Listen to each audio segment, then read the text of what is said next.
Assalamualaikum warahmatullahi wabarakatuh. Bismillahirrahmanirrahim. Innal hamdalillah nahmaduhu wa nasta'inuhu wa nastaghfiruh wa na'udzu billahi min syururi anfusina wa min sayyiati a'malina. May yahdihillahu fala mudhillalah wa may yudlil falan tajida lahu waliyyan mursyida. Asyhadu an la ilaha illallah wahdahu la syarikalah wa asyhadu anna Muhammadan abduhu wa rasuluhu la nabiyya ba'dah. Allahumma shalli ala Muhammad wa ala ali Muhammad kama shallaita ala Ibrahim wa ala ali Ibrahim wa barik ala Muhammad wa ala ali Muhammad kama barakta ala Ibrahim wa ala ali Ibrahim fil alamina innaka Hamidum Majid. Amma ba'du.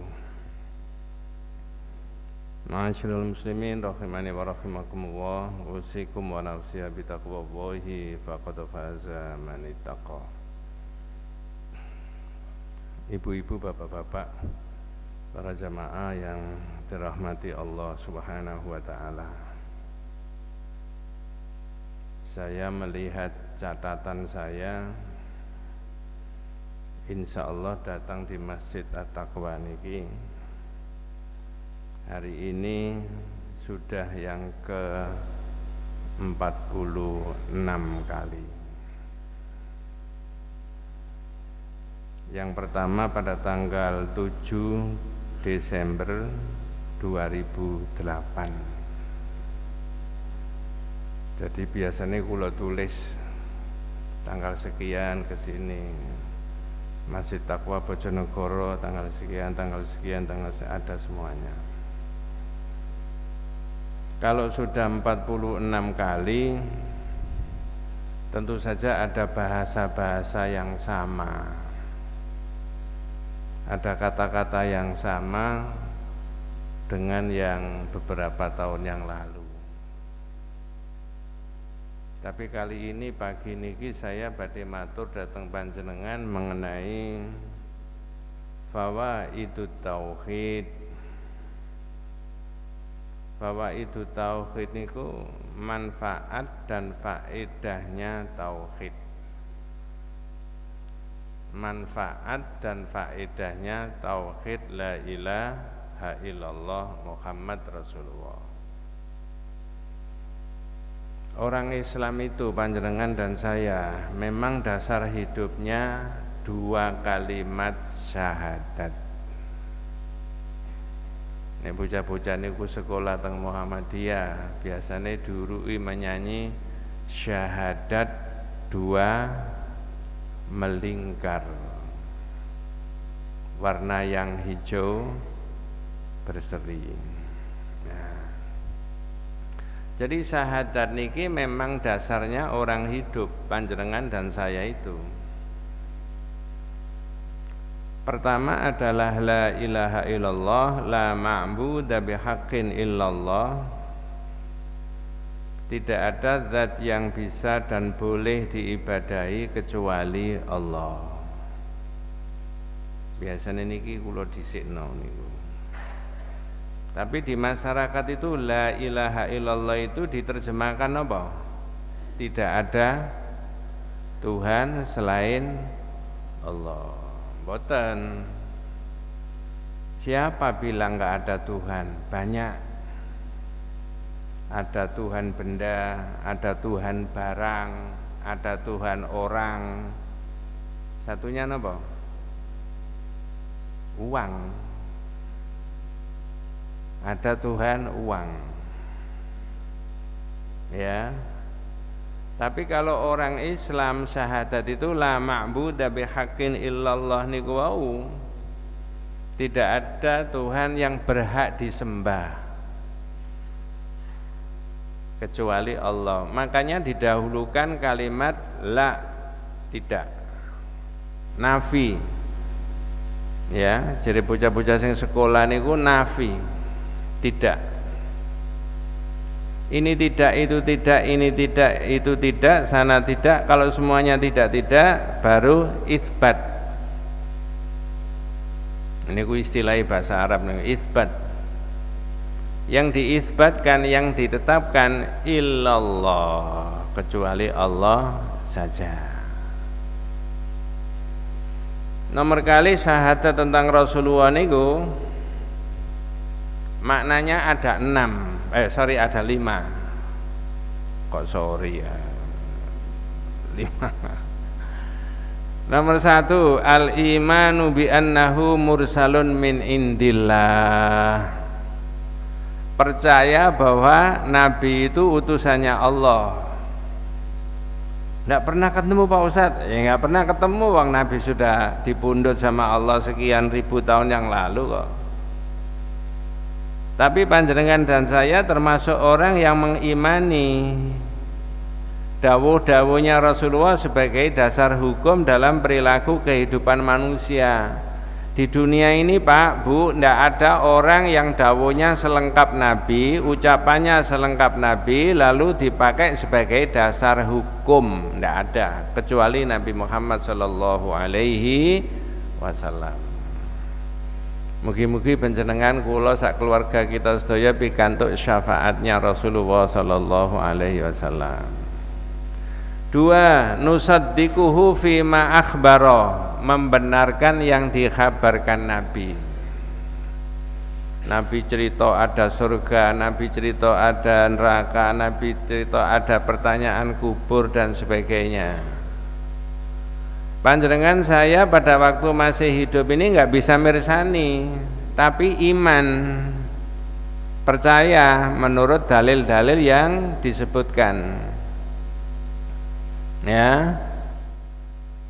Yang ketiga, ya, nusaddiquhu fi ma akhbara nuti'uhu fi ma amara, mentaati yang diperintah.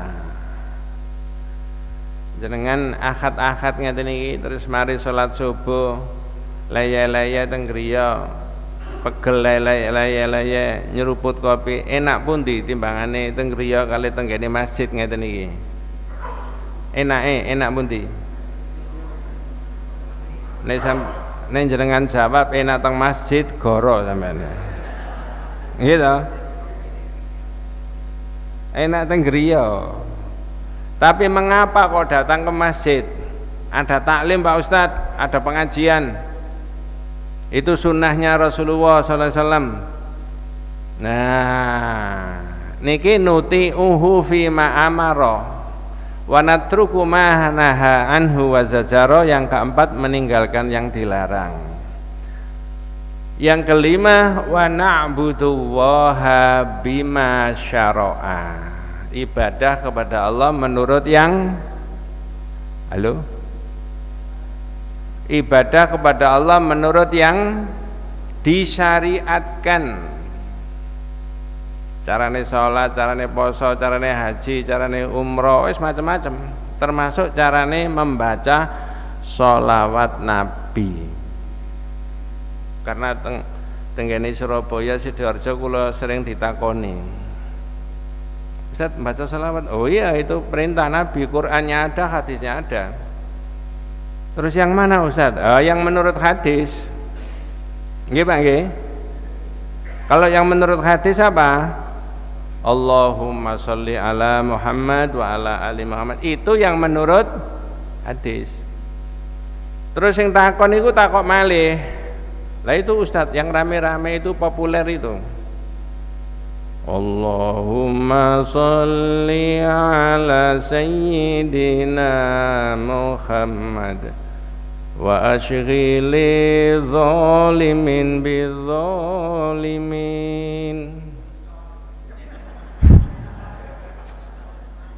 Enak apa mboten Pak?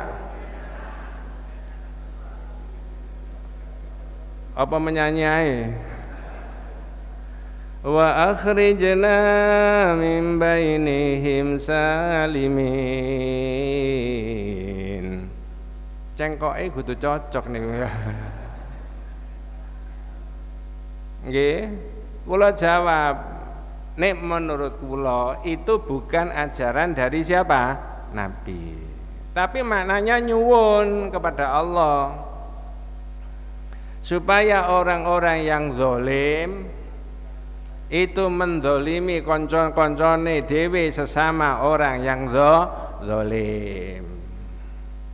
Ustaz, orang yang zalim menzalimi sesama temannya itu apa maksudnya? Tembak-tembakan Ustaz? Ya nggak ngerti. Loh itu kenapa? Wa asghilidz zalimina bidzalimin. Nek dongane Nabi Musa ya, Rabbi najjini minal qaumil zalimin. Ya Allah, selamatkan aku dari orang yang apa? Zalim. Tapi niki lagune pancen enak, jenengane sing gak apal pancen. Ya. Wa asghilidz zalimina bidzalimin. Kula jawab, wa na'budullaha bima syara'a, beribadah kepada Allah menurut yang disyariatkan. Nek menurut kula, ngapunten kalau ada yang berbeda pendapat, itu bukan sholawat Nabi, tapi itu doa saja, hanya saja dilakukan. Ngerti maksudnya Pak? Termasuk ngeten iki, ya Rasulullah salamun alaik ya rafi'a sya'ni wa taraji afatayaji ratal alami ya uhailal judi wal karami.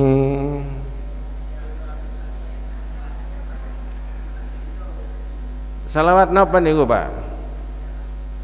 Salawat India ya. Jenengan dan saya tidak boleh mengolok-olok orang lain, tapi memberitahu yang ikut ngaji, beribadahlah menurut yang disyariatkan Allah, itu wajib. Ngerti maksudnya Pak? Beribadahlah kepada Allah menurut yang disyariatkan. Nah, syariatnya yang Rasulullah ajarkan itu ngapunten bukan hanya sholat saja, bukan hanya poso, termasuk lisannya ini juga dipakai apa? Ibadah menurut yang disyariatkan. Salah satunya membaca apa? Sholawat. Loh, gitu loh. Jangan mengolok-olok orang, tapi ada begitu. Mulane sing kula tulis bahwa tauhid itu penting. Makna dua kalimat syahadat itu yang terakhir tentang Rasulullah itu maksudnya wa na'budullaha bima syara'a, beribadah kepada Allah menurut yang disyariatkan. Mengapa kok selalu panjenengan dan saya bicara mengenai tauhid la ilaha illallah Muhammad Rasulullah, la ilaha illallah Muhammad Rasulullah? Karena dakwahnya Nabi juga dakwah tauhid yang utama. Deretan para nabi, para rasul, mulai dari nabi yang pertama sampai rasul yang terakhir, sedaya mendakwahkan tauhid. Zamannya beda-beda, waktunya beda-beda, situasinya beda-beda, nabinya silih berganti, tapi dakwanya tetap dakwah tauhid. Bu, nek tiyang niku gelem jujur ya. Nek gelem jujur loh ya. Marhalatun Nabi, periodisasi Nabi membangun umat dan masyarakat itu adalah marhalatut tauhid. Niki sing nomor pertama. Kula wangsuli malih. Marhalatun Nabi, periodisasi dari Nabi di dalam perjuangan memimpin umat itu dimulai dengan marhalatut tauhid. Menguatkan akidah tauhid, la ilaha illallah dikuatkan. Ini periode mana Pak? Kalau orang tanya, ini periode Mekah, 13 aman, 13 aman, 13 tahun. Nggih. Wis niki keterangane dawa. Nomor kali marhalatul ukhuwah, persaudaraan di antara sesama saudara umat Islam. Zaman Kanjeng Nabi ketika hijrah dari Mekah ke Madinah, marhalatul ukhuwah, persaudaraan itu antara orang Muhajirin dan orang apa? Ansor. Bu, Pak, di Indonesia ini ada banyak mazhab enggak? Ada toh? Ada banyak organisasi apa mboten? Banyak toh? Yang itu muslim syahadatnya sama dengan panjenengan sederek napa mboten? Sampeyan kok abot ngono ya Pak.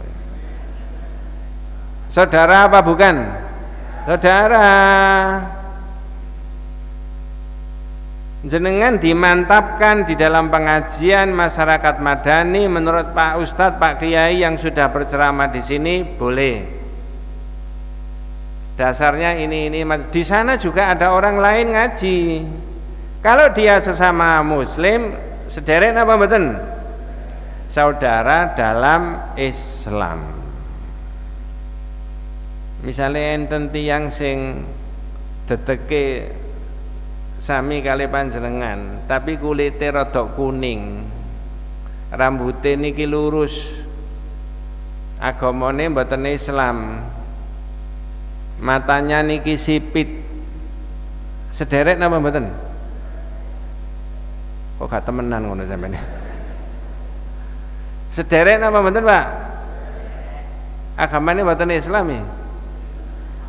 Saudara sesama manusia. Lo Islam lo ngatur ngoten. Makanya kalau ada ukhuwah Islamiyah, orang Islam jangan mengolok-olok orang Islam yang lain. Beda ndak apa-apa. Ngoten lho. Jadi ukhuwah Kanjeng Nabi niku yang kedua. Yang ketiga adalah al-istidad, persiapan menghadapi orang-orang yang ngerecoki umat Islam. Zaman Nabi niku kira-kira enten tiyang munafik sing mengganggu tiyang Islam napa mboten? Zaman Nabi. Enten wong dalile enten. Annahu kana fi zamanin Nabi sallallahu alaihi wasallam munafiqun yu'dzil mu'minin. Pernah pada zaman Nabi itu ada orang munafik mengganggu orang Islam. Niki dawa mboten kula terusno. Apa gangguane mboten?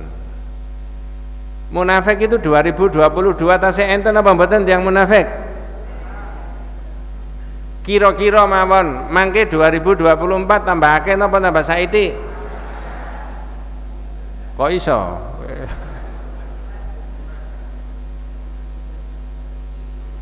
Loh, niki temenan. Jadi Rasulullah itu pertama adalah marhalatut tauhid, mangke niku lawang suli malih. Nomor 2 ukhuwah, persaudaraan. Nomor 3 al-istidad, persiapan menghadapi orang yang mengganggu umat Islam. Bapak umat Islam ini selalu ada gangguan, Pak. Jenengan nek maos kitab Firqatun Najiyah wa Thaifah Al-Mansurah, di situ ada judul A'da'ut Tauhid, musuh-musuhnya tauhid. Tapi wong sing ngaji tauhid, belajar tauhid kaya kula kaya panjenengan tidak mencari musuh, tapi jere Quran dimusuhi. Munafik nih. Makanya harus persiapan. Yang keempat adalah tahqiqun nasr, ada kemenangan. Jadi berjuang niku Pak, nek diurut menurut Kanjeng Nabi, iso ngono wong Islam mesti menang. Pertama akidah tauhid, kula wangsuli. Yang kedua ukhuwah, persaudaraan. Jenengan dan saya harus melihat siapapun dia muslim adalah saudara kita. Bener Pak nggih? Yang bukan Islam juga saudara, tapi saudara sebangsa, semanusia. Lalu istidad, persiapan menghadapi orang kafir. Nah, enten sing takon, Ustaz persiapannya gimana? Ya ngumpulno duwe, organisasine sing apik, jamaah sing kuat.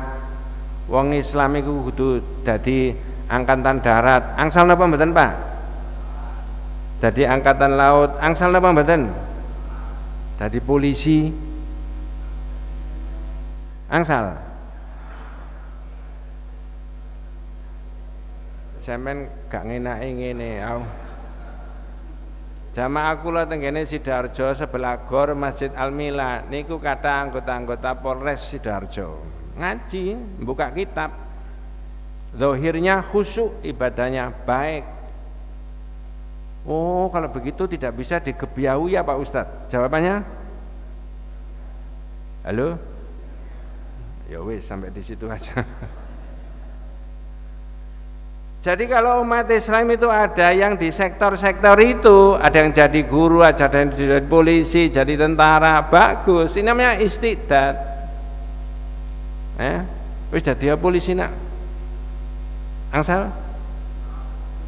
Tapi ojo koyo wis mboten ngrasani Pak. Gunem. Baru yang terakhir kemenangan. Nah saat ini kula balik tentang tauhid tadi. Kalau orang itu mau jujur, kula wangsuli malih, kita ini berbangsa dan bernegara juga punya tauhid. Kula wangsuli, kita ini bernegara, berbangsa juga punya tauhid. Di mana Pak tauhidnya berbangsa dan bernegara? Ketuhanan yang Maha Esa. Jenengan pirsa sadurunge rumusan ketuhanan yang Maha Esa di dalam Pancasila itu rumusannya gimana?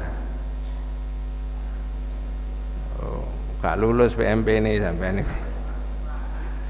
Ketuhanan dengan kewajiban menjalankan syariat Islam bagi pemeluk-pemeluknya. Niku rumusan kapan niku Pak? Piagam Jakarta niku kapan? Lali Pak Ustadz. 22 Juni 1940, sebelum Indonesia merdeka, kita itu sudah punya konsep ketuhanan dengan kewajiban menjalankan syariat Islam bagi pemeluk-pemeluknya. 17 Agustus 1945 merdeka. Sahabat-sahabat kita, saudara-saudara kita yang tidak beragama Islam berkeberatan. Loh, ojo wong Islam tok rek. Aku ya warga negara Indonesia. Nah, lah nek wong Islam tok, awak dhewe yang bukan Islam ini gimana itu? Akhirnya tokoh-tokoh Muhammadiyah, tokoh-tokoh NU nggih bersepakat, ya sudah, demi keutuhan bangsa dan negara Republik Indonesia, maka saya rubah menjadi ketuhanan yang Maha Esa. Tapi itu maknanya adalah tauhid. Understand? Ngaji kok ada understand bareng. Mulane Pak kula natos matur dhateng panjenengan entah itu tanggal berapa, sakniki kula wangsuli malih nuwun sewu. Andai kata saya itu jadi presiden dan presiden itu jadi saya, dan itu tidak mungkin. Loh ini coba niki mboten kata-kata kotor loh. Dan ini bukan menohok siapa-siapa. Andai kata saya itu jadi presiden dan presiden itu jadi saya, begitu saya dilantik jadi presiden, 100 hari program pertama adalah Pak Ustadz, Pak Kiai, para ulama saya kumpulkan, saya ajak bicara. Pak Ustadz, Pak Kiai, para ulama, negara kita adalah negara kesatuan Republik Indonesia. Dasarnya adalah Pancasila, dan sila yang pertama adalah ketuhanan yang Maha Esa. Kata panjenengan orang Islam, ketuhanan yang Maha Esa itu tauhid. Tolong buatkan buku tauhid mulai dari SD sampai perguruan tinggi. Nanti saya perintahkan Menteri Pendidikan dan Kebudayaan, Riset dan Teknologi untuk menjalankan, mengamalkan tauhid itu tadi, supaya diajarkan mulai dari SD sampai perguruan tinggi. BUMN juga nanti karyawannya akan di training mengenai tauhid supaya dia yang muslim, supaya akidahnya kuat.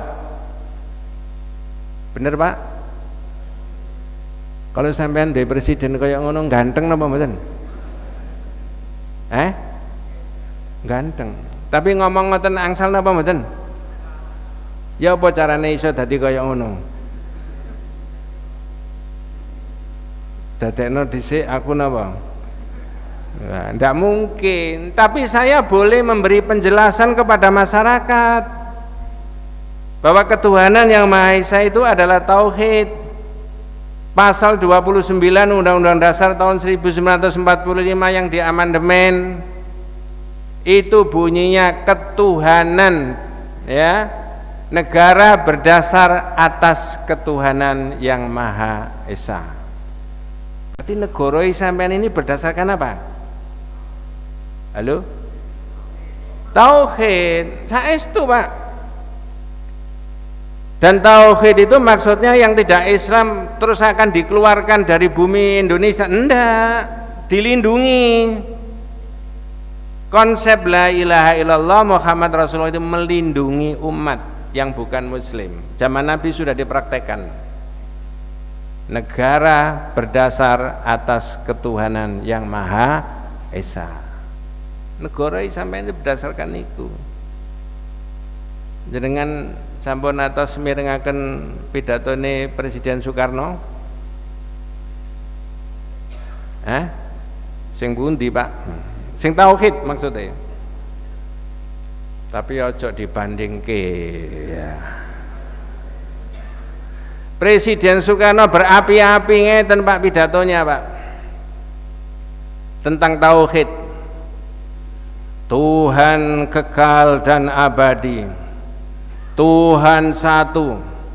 Dan kepercayaan kepada Tuhan yang satu inilah, tauhid inilah yang menjadi api yang berkobar-kobar menyala-nyala di dalam Al-Quran itu.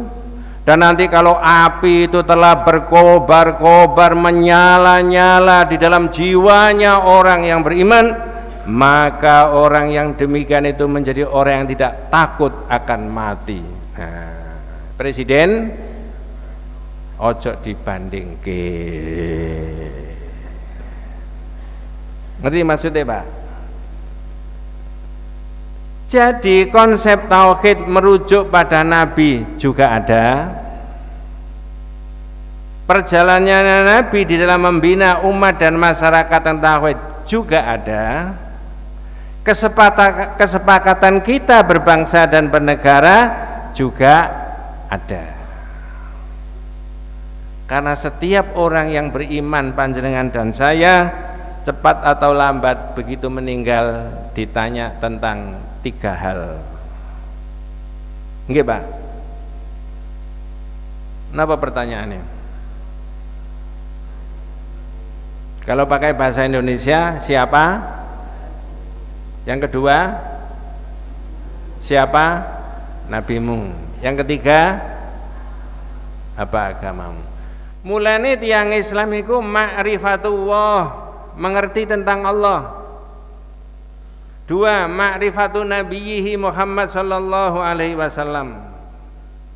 Yang ketiga, ma'rifatu dinil Islam, ma'rifatullah, ma'rifatu nabiyhi, ma'rifatu dinil Islam, semuanya bil adillah, pakai dalil. Nah, jenengan ngaji niki ngerti tentang agamanya, mengerti tentang Allah, mengerti tentang Nabi, semuanya pakai dalil. Mengapa kok begitu? Siapapun orangnya, apapun agamanya, begitu dia meninggal ditanya tentang 3 hal.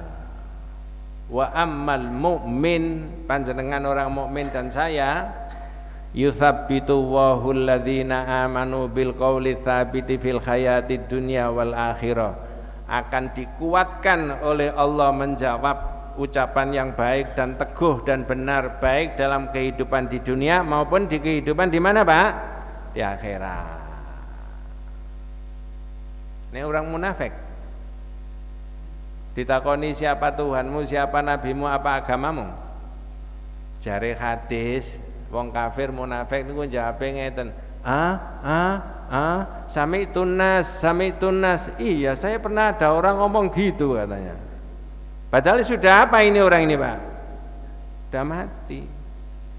Misalnya jenengan dadi malaikat terus yang ditakoni jawabe ngono, sampean nggo palu diapakno wong niki.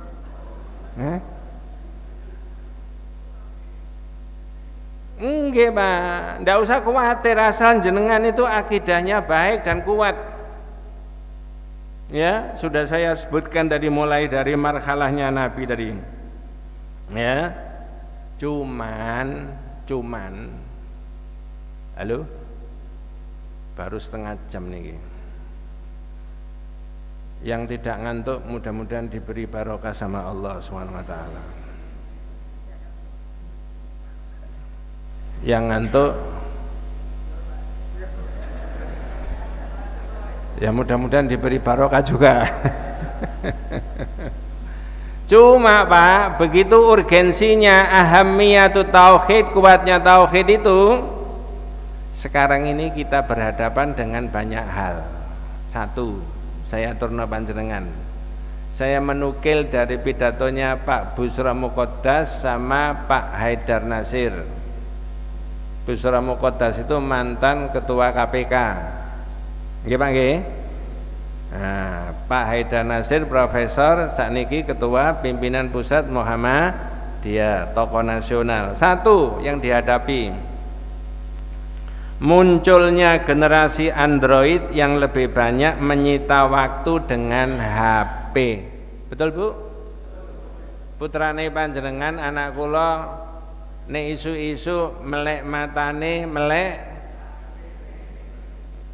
Bener Pak? 24 jam putrane panjenengan anak kula naudzubillah min dzalik lebih banyak mana ngudang HP kali ngudang Quran? Apa niru bapake ya?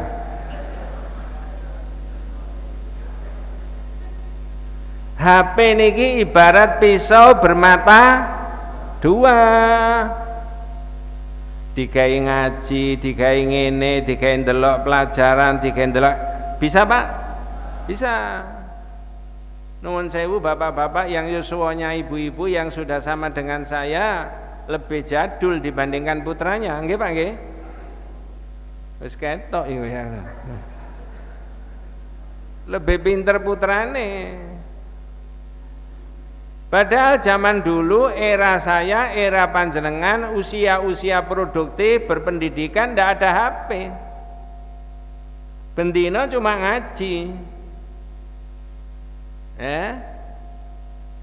Kula teng Surabaya Sidoarjo matur datang ibu-ibu, Bu, tolong dibatasi penggunaan HP itu.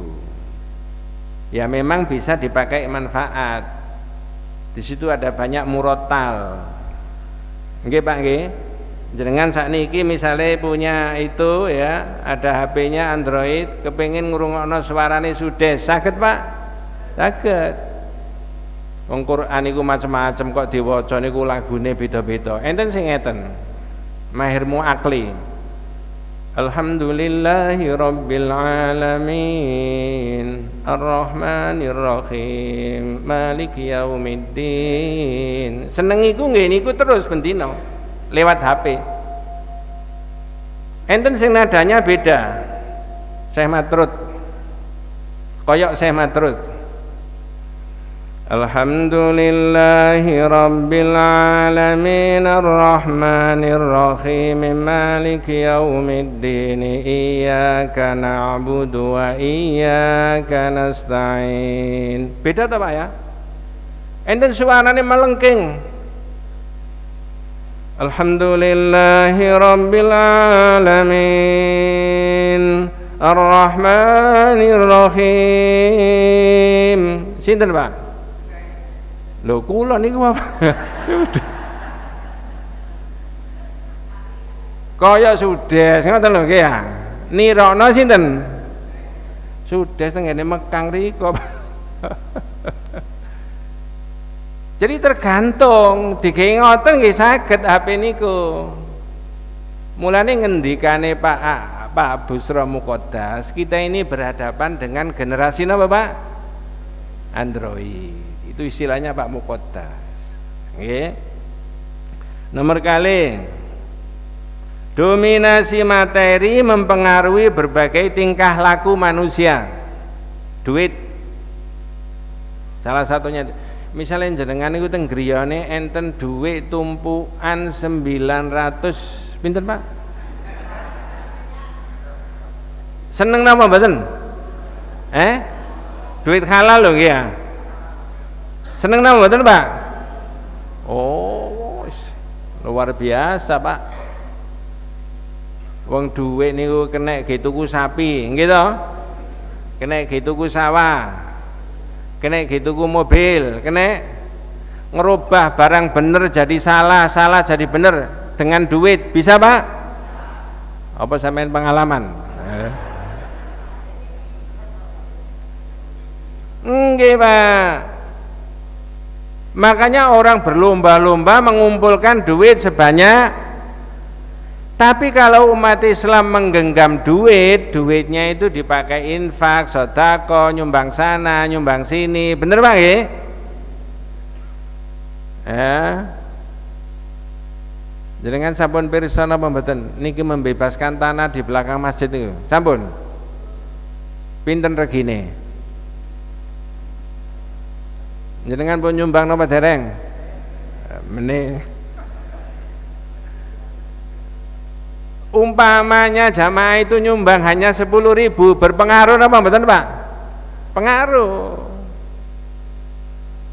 Tapi uang itu kalau di tangan orang-orang yang tidak amanah, tidak bertauhid, naudzubillah min dzalik, digawe ngrubah barang bener menjadi salah, barang salah menjadi bener. Dan duit itu bisa dipakai nggoroi wong supaya kuat nggorane, bukan dia sendiri yang nggoroi, koncone dijak nggoroi pisan, koncone dijak nggoroi pisan, koncone dijak kabeh dikai napa? Model ngono enten apa mboten Pak kira-kira Pak? Nah, niki lho. Jadi orang Islam boleh kaya, boleh menggenggam duit sebanyak-banyaknya, tapi dipakai untuk kemaslahatan. Yang bukan muslim ya dipakai itu tadi. Apalagi kemudian orang yang membawa duit itu kemudian bebas nilai dalam hidupnya, sembarang dipakai macam-macam. Ini uang Islam nak mboten nah. Nderek duit nggih perdagangan yang halal, profesi yang halal, pertanian yang halal. Nek uang sembarangan mboten ate mikir ngoten dengan judi. Enten Pak, tiang ngumpulna duit mbek judi 303. Enten. Ya. Dodolan narkoba Mira Santika, ya, Mira Santika. Nggih, tapi nek wong Islam mboten. Masya Allah, awak dhewe niki urip di zaman yang tantangane kaya ngoten Pak. Nggih, mboten cukup duwe duit tok niku mboten cukup. Tapi napa? Salah satunya carane ndolek duit kudu bener, cara penggunaannya juga bener. Nomor 3, merebaknya faham anti agama dan anti simbol-simbol Islam. Kula wangsuli, niki mboten omongan kula, dawuhe Pak Busra Muqaddas. Merebaknya faham agama dan anti simbol-simbol Islam. Misalnya masjid niki ditulisi la ilaha illallah Muhammad Rasulullah, kaca-kacoe angsal apa mboten? Kabeh masjid sa Indonesia ditulisi la ilaha illallah Muhammad Rasulullah, kaca-kacoe angsal apa mboten? Misalnya jenengan niki kondur dari pengajian terus didumi gendera la ilaha illallah dipasang ngarepe omah, angsal apa mboten? Loh. Aja direaksi dhisik. Kula tanglet angsal napa mboten? Enten sing kebakaran. Ini bukti anti simbol-simbol napa Pak, saya sudah matur di mana-mana, kalau salah mohon ditegur. Buku tauhid, konsep tauhid la ilaha illallah Muhammad Rasulullah di negara kita bebas diedarkan, bebas diterangkan, termasuk simbol-simbol tauhid la ilaha illallah. Bukune wong Islam ditulisi la ilaha illallah kabeh boleh. Kebetulan saja, nah niki pun kondo-kondo nggih ya. Halo? Sakmene kae kok aja kondo-kondo. Kebetulan saja di Indonesia itu ada organisasi yang simbolnya pakai la ilaha illallah. Oleh pemerintah sudah dibekukan. Wis itu urusannya pemerintah, bukan urusan saya. Tapi tauhidnya sendiri, la ilaha illallah ya sendiri enggak ada larangan, Pak.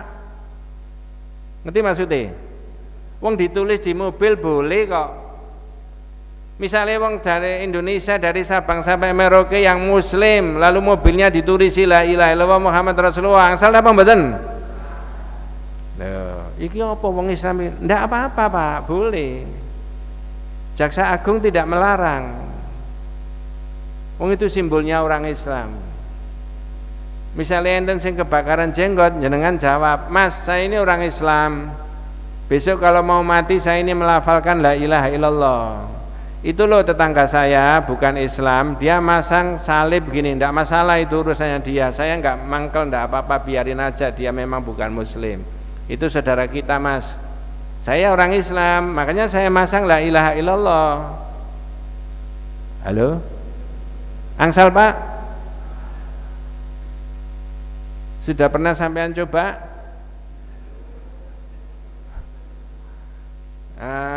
Ini kata Pak Busro, munculnya merebaknya faham-faham yang anti apa? Simbol-simbol Islam. Ibu-ibu, remaja putri misalkan begitu, pakai jilbab yang bagus, jilbabnya panjang, menutupi aurat, bagus apa mboten? Syar'i apa mboten? Tapi di kalangan masyarakat tertentu ada yang niku wau kebakaran jenggot apa mboten? Aliran apa iki? Nah, ya. Coba, masih ada begitu di masyarakat kita itu loh. Inilah kata Pak Busro Muqaddas, ya, merebaknya napa? Anti faham-faham yang anti simbol-simbol apa? Islam. Antos jam pinten, Pak? Tasih enten waktu? Kalau tidak ada, wabillahi taufik wal. Lanjut nggih. Mungkin-mungkin jenengan dibaringi barokah Allah Subhanahu wa taala. Yang keempat, kecenderungan mencari agama di saat lupa, terlena, kecewa dan adanya musibah. Mencari agama, mencari Tuhan, mencari di saat orang itu lupa, terlena, kecewa, apalagi adanya musibah. Kalau tidak ada musibah, tidak ada bencana, itu seolah-olah agama disepelekno, Allah disepelekno. Tapi begitu ada musibah, ada bencana, orang itu kembalinya ke agama. Panjenengan saya insya Allah tidak begitu, betul Pak nggih? Ketika biasa sehat, ketika masih senggang, ketika masih bisa berkomunikasi, ketika tidak ada masalah, kita tetap beribadah. Andai kata Allah memberikan ujian kepada manusia, mudah-mudahan tidak terlalu berat, orang tetap memohon meminta kepada siapa? Allah. Cobi jenengan kula aturi, ini peristiwanya sudah lama, ya. Tapi saya tidak menerangkan itu secara detail. Ada orang Indonesia sama bapaknya. Setelah dia lulus dari sekolah S1 di Indonesia, bapaknya adalah seorang pejabat. Pejabat itu namanya gubernur. Terus diajak ke luar negeri, didolekno sekolah. Nak, tak dolekno sekolah nang luar negeri sing paling bergengsi. Bapak kepengin kowe dadi wong besok-besok menjadi wong mulya, ilmune akeh, pengalamannya internasional. Boleh, Pak? Boleh. Boleh. Tapi didolekno nang luar negeri, budal ke sana, ternyata napa? Arek ini ki bluron. Ngerti bluron, Pak? Wong kula niku ngarepe nggen kula niku Bengawan Solo ya. Zaman cilik-cilik niku bluron nggih ya. Adus napa? Kali. Qadarallah, Allah mentakdirkan wafatnya di situ. Nuwun sewu, Pak. Abot napa enteng bagi orang tuanya, Pak? Abot. Cobi jenengan bisa penggali niku saestu niku nggih ya. Begitu lahir anak itu digendong-gendong, setahun 2 tahun mulai berjalan, tiba ngadeg maneh, tiba ngadeg maneh. Bapak itu sawah sandal tambah guyu nggih ya. Soale jek cilik nggih ya. Coba umur 23 bapak itu sawah sandal. Bareng wis gede 20, 21, 22 lulus sekolah didolekno sekolah sing paling bergengsi. Qadarallah, Allah dipundut sama Allah dengan cara begitu. Susah, Pak. Makanya orang beragama itu ketika baik-baik saja, tidak ada masalah, juga andai kata Allah menguji. Mudah-mudahan panjenengan dan saya tidak terlalu apa? Berat. Qadarallah. Itu contoh nih. Pak Gubernur Ridwan Kamil. Apa cak itu, Pak? Ya, makanya kata Pak Haidar Nasir, ada kecenderungan orang itu apa? Mencari agama di saat terlena, kecewa, dan ketika adanya musibah. Kita jangan begitu, ya. Subuh-subuh misalnya, ya. Hujan rintik-rintik, teng masjid kepireng. As-salatu khairum minan naum. Enak ndi turu ambek nang masjid? Nek sampean jawab enak nang masjid, goro sampean. Kalau takon apa niku? Enak pundi? Enak turu. Nggih to? Tapi apa ke masjid? Jare bapake, Bu, pompong masih sehat, gak apa-apa masih ngene. Masjid kula ya, dhuwur, gak apa-apa wis, iso-iso munggah kok. Besok-besok nek wis tuwa gak iso, Mas. Gak iso, Bu, repot. Saiki lho pompong masih sehat. Ada kesempatan. Ngoten Pak nggih? Ini harus diperangi dari diri sendiri, panjenengan dan saya. Sehingga kita semuanya, panjenengan dan saya, tidak termasuk orang yang dianalisa oleh Pak Haidar Nasir. Orang mencari agama ketika lupa, terlena, dan ada musibah. Jangan begitu. Ya. Kula wawinjing tanglet Pak Haji Ozin niku. Niki saya sudah mulai 2008 Pak Ozin. Ngantos sakniki. Pinten tahun Pak 2008 dengan sekarang niku? Pinten? 15 14 ya. Kesuwen 14 tahun jamaah lho sampai mblenger ya. Bosen Pak, nggih to? Jenengan ngomong bosen diundang rene maneh gak gelem aku. Kula tanglet, jamaahnya gimana? Tetap alhamdulillah istiqomah Pak. Tetap. Hanya pas corona itu aja nggih sedaya prei alhamdulillah. Jadi ini harus dipertahankan panjenengan dan saya itu beristiqomah itu tadi. Makanya saya aturkan mudah-mudahan tidak termasuk orang yang dianalisa oleh Pak Haidar Nasir. Ada orang yang mencari agama ketika lupa, terlena, dan ada musibah. Ini yang dihadapi kita itu ada kelompok-kelompok begitu kata Pak Haidar Nasir, nggih ya. Nomor gangsal. Akeh ini diterangno kabeh nih. Nomor 5. Hilangnya orientasi pandangan hidup bagi sebagian orang dan cenderung mencari dunia lain di luar dunia agama. Niki bahasane profesor CJ kali bahasane tiang kampung kaya kula ngeten iki. Nek gak diurekno nggih mboten paham. Kula wangsuli malih, hilangnya orientasi pandangan hidup bagi sebagian orang dan cenderung mencari dunia lain. Niki lho. Pak Haidar bahasa halus. Cenderung mencari dunia lain di luar dunia agama. Kalau kayak contoh, enten tiang jangan digawe. Loh Pak, Bu, jenengan kok ndek gawe bulan Januari Februari ngene udan ya apa? Ya udan niku rahmatnya Gusti Allah, Pak Mas. Ya udan ya gak apa-apa. Ngiyup kono wis muga-muga ae gak udan. Ndonga nang Gusti Allah. Jawaban ngoten niku jawaban santri napa jawaban klenik? Halo? Santri to? Enten tiang liya digawe. Lho, sampean digawe kok Januari Februari iki musim udan. Wis gak usah kuwatir, wis udan niku aku wis ana.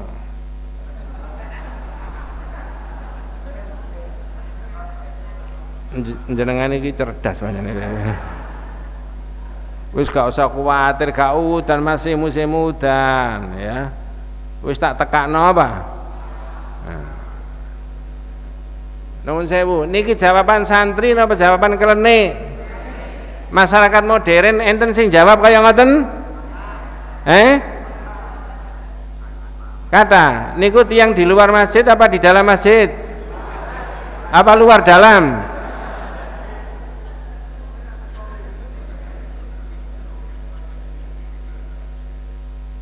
Hudan itu rahmatnya Allah. Inilah yang dimaksudkan dia itu mencari dunia lain di luar agama. Ketika ada masalah itu tadi. Lah kalau mencari yang di dalam, hilangnya orientasi pandangan hidup bagi sebagian orang dan mencari cenderung mencari dunia lain di luar dunia agama. Panjenengan orang yang beragama ketika punya hajat di musim hujan, kalau itu hujan ndonga nang Gusti Allah. Nek gak ngono gawe nang gedung utawa gawe terop, undangane dipatasi. Sakmene. Nggih Pak nggih? Nggih. Niku santri. Lah nek krene kira-kira masyarakat awak dhewe niku akeh sing berkelenik kaya ngoten apa akeh sing jawabane kaya santri? Kira-kira mawon ya. Muga-muga akeh sing jawabane kaya napa santri. Jarene niki kula sebut nama nggih. Halo? Panjenengan mesti pirsa. Tapi tiange sampun dipundhut dening Allah, Profesor Dr. Nurholis Majid. Wah. Nanti mireng Pak nggih. Waktu tasik gesang disebut kali tiang-tiang napa niku? Cendekiawan. Padahal wong iki lho dhuwur disebut cendekiawan iki.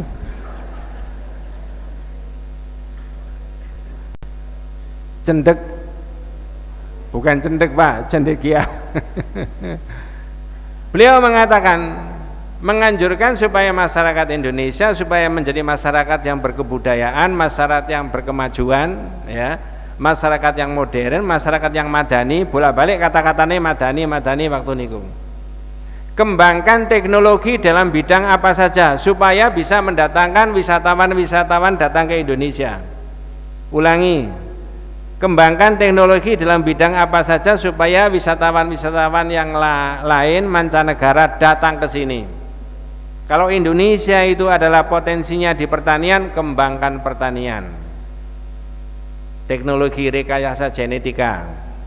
Sakniki pun kata ada semangka tanpa biji. Sapa rongko suwe-suwe enten duren tanpa kulit. Ya. Nek enten duren tanpa kulit, oman apa mboten tiange niku ya. Enten terus dawuhe Nurholis niki. Kula termasuk tiang sing seneng pikiran-pikirane, Pak. Ya, orang boleh tidak sependapat, tapi saya ambil yang banyak yang saya nggak ada apa-apa ilmunya sama beliau. Enten terus jangan mengembangkan di Indonesia hal-hal yang bersifat seperti mengajak kepada zaman dulu. Wisatawan Jepang, wisatawan Eropa, wisatawan Amerika dan lain-lain ngomong-ngomong ambek koncone, mari kita ke Indonesia. Kita sudah capek bekerja di Eropa, di Amerika, di Jepang. Loh, ada apa Indonesia? Indonesia itu unik sekali. Mari kita ke sana, lihat ada orang makan beling. Jadi sing dituduhno di luar negeri niku sing ngoten-ngoten niku, Pak. Ini Holis niku. Orang makan beling. Orang menelan api. Ngoten lho. Orang menolak wis lali sampean niku. Orang menolak apa? Jarene wong sing wis maju-maju niku wau teknologine, ilmune, komunikasine maju. Hebat Indonesia. Wong hujan itu alami kok kita saja nggak bisa menolak, kok di Indonesia bisa, itu gimana? Ngomong-ngomong ambek koncone. Mereka luar biasa. Teknologinya pakai apa? Teknologi baskom diduduk tuk. Masuk akal apa mboten, Pak? Mulane kula elingno panjenengan di mana ketuhanan yang maha tauhid apa mboten? Tauhid. Di mana rumusan negara berdasar atas ketuhanan yang maha esa. Itu tauhid juga. Mestinya inilah yang diterangkan itu tauhid itu ya. Tauhid itu bukan di masjid saja. Ya. Enten malih rumusan tauhid itu salah satunya adalah orang yang bisa memilih yang baik dan benar. Kula wangsuli, rumusan tauhid itu salah satunya kalau orang berdasarkan akalnya, berdasarkan hati nuraninya, berdasarkan ilmunya, berdasarkan imannya, itu memilih yang baik dan benar. Itu tauhid salah satunya. Ya. Cuma niki keterangane dawa. Kira-kira butuh waktu sak jam dhewe.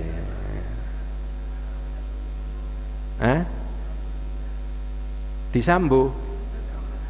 Disambung ah. Saking akrabe ambek sambu sampeyan. Jadi contohnya ngeten Pak, paling gampang. Ini kok ngaji, ini ono ngaji, iki ono ngaji, ini ono ngaji. Kalau orang berjiwa tauhid dirungokno kabeh. Lalu gimana? Fayattabi'una aksana, mengikuti yang terbaik. Iki enak iki. Ono dalile ono ngene, memang agama itu harus begitu. Saya tak ikuti ini aja. Nah, ngerti maksudnya, Pak? Jadi enggak fanatik. Loh sampean kok bolak-balik ngaji, itu guruku masih salah-salah, guruku gak oleh. Enggak boleh Pak gitu orang tauhid itu. Ngerti maksudnya? Tauhid yang begini ini bukan hanya di pengajian, termasuk di politik. Mohon maaf ini bukan politik praktis. Ya, ada partai A, ada partai B, ada partai C, ada partai ini. Mohon maaf saya bukan orang partai. Tapi saya menghargai teman-teman yang berjuang di dunia partai politik. Ketika ada partai cilik, partai kecil yang tidak sampai 20%, dia tidak bisa mencalonkan presiden, gubernur, wali kota, bupati. Tapi dia punya calon yang cukup bagus. Ngerti maksudnya Pak? Waduh Mas, calonmu bagus, track recordnya baik orang ini, ya, asal usulnya riwayat hidupnya juga baik, pendidikannya juga begitu, bahasa Arabnya ya bagus, bahasa Inggrisnya itu mendunia. Tapi saya ini partai besar, tidak punya calon kayak begitu. Bagaimana kalau supaya negara kita ini jadi baik, kampung kita ini jadi baik, kota kita ini baik, kabupaten kita ini baik. Tak dukung calonnya sampean itu, orang itu, supaya negara dan masyarakat kita ini jadi baik. Nuwun sewu, dunia politik sudah begitu Pak, kira-kira Pak? Ini tauhid kalau pikirannya begitu Pak. Saya punya dasar banyak itu.